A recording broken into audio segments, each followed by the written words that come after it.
Bonjour de Naples Fantastique, français facile, l'inspectrice Pierrot et les expressions idiomatiques, premier épisode. Bonjour de Naples Fantastique et bienvenue à l'inspectrice Pierrot. Et oui, on ne dit pas inspecteur Pierrot, mais inspectrice, puisque notre inspectrice, qui nous rendra visite de temps en temps, est une jeune femme de 23 ans. Écoutez attentivement ce texte.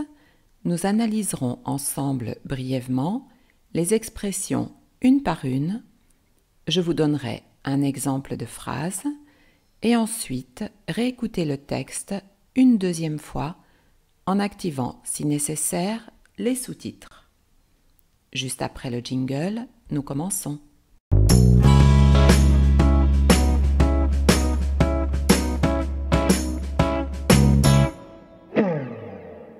L'inspectrice Katia Pierrot habite à Naples.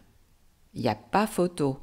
Quand on a besoin d'elle, elle est la première à mettre la main à la pâte et elle est un peu comme l'inspecteur Colombo, elle va droit au but, sans tourner autour du pot.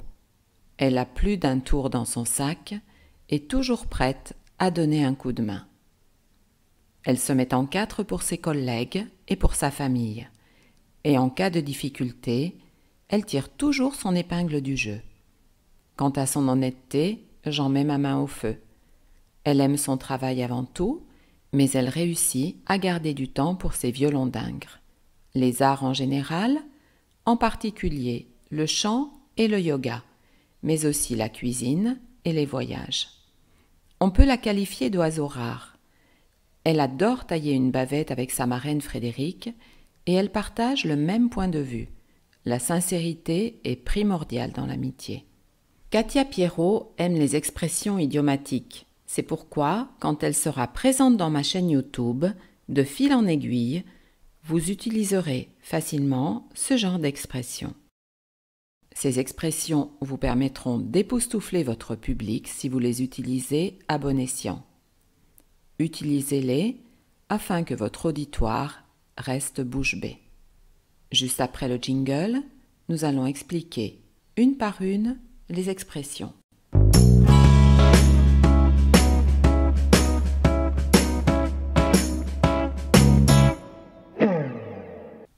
Il n'y a pas photo.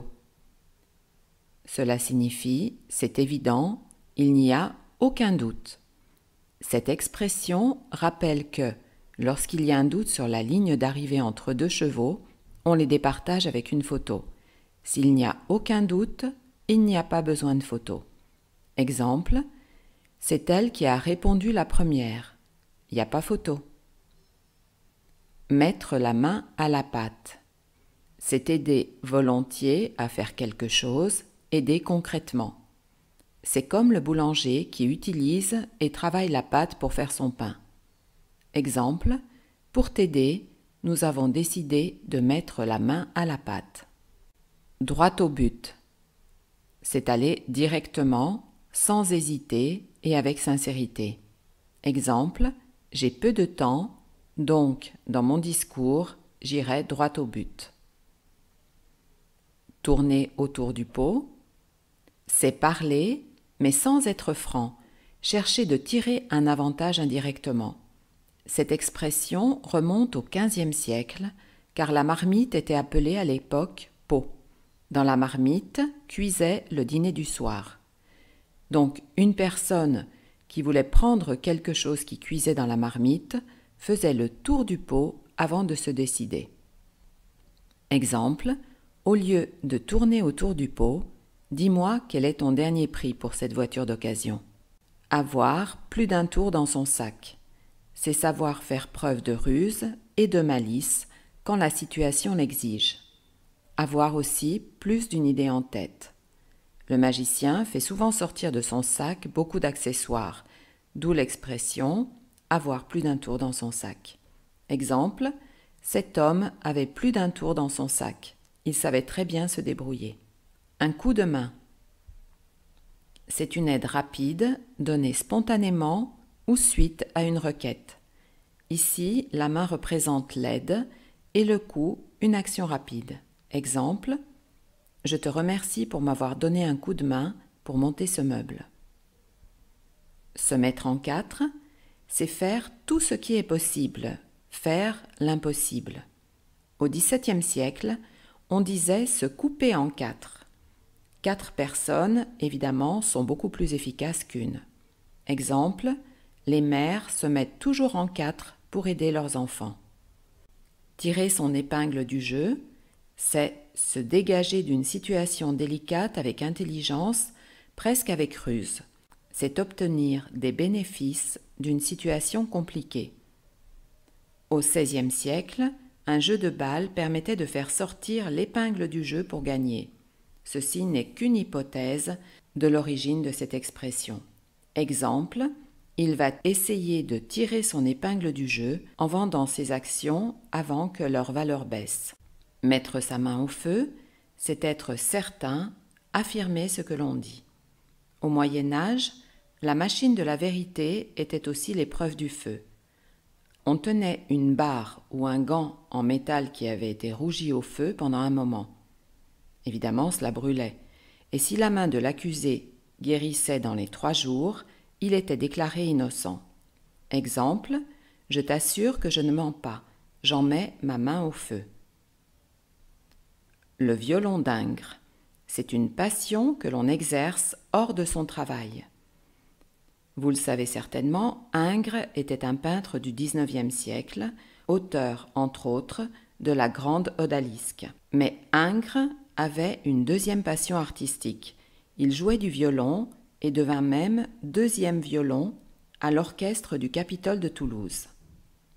Exemple, le chant est mon violon d'Ingres. Dès que j'ai 5 minutes, je chante. Un oiseau rare, il s'agit d'une personne qui a de grandes qualités, une personne unique. Au XIVe siècle, un oiseau servait aussi à définir une personne, parfois aussi avec un sens ironique. Exemple, je cherche à embaucher un oiseau rare afin d'avoir le meilleur vendeur dans mon entreprise. Tailler une bavette, c'est parler, papoter. Auparavant, cette expression était péjorative. Cela rappelle la bave, le babil des enfants qui devient bavardage des adultes avec éloquence. Exemple, je ne la voyais pas rentrer car elle taillait une bavette avec sa voisine. De fil en aiguille, cela signifie progressivement.